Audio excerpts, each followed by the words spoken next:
All right, grade fours. This week, we're continuing our learning of habitats and communities.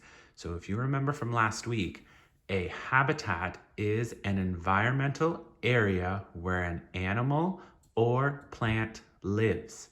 And from the video you watched, there are 6 different types of habitats in the world: the polar, which has polar bears and seals; the desert, which has camels and cactus; freshwater, which has things like fish and turtles; the forest, which has deer and pine trees; the ocean, which has whales and sharks; and the rainforest, which has things like monkeys and jaguars. This week, we're going to look at comparing habitats. So, human, animals, and plants need the same things to survive, but sometimes they need different things to survive. So, if we look at humans and polar bears, what do both need to be able to survive? Well, both need water, both need food, both need shelter or a place to live, and both need space to live. Let's break it down even a little more though. So if we look at humans, humans need water, they need food, but we usually get our food from the grocery store.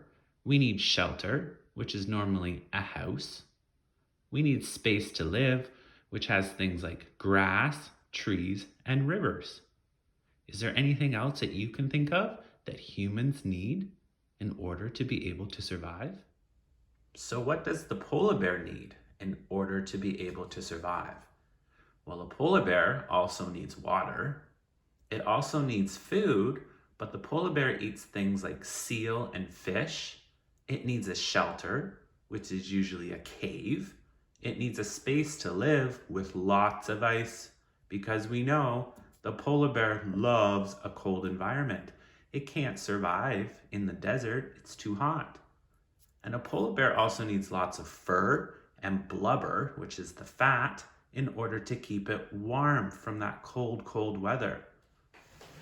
So we can see there's some similarities between humans and polar bears, but they also have differences.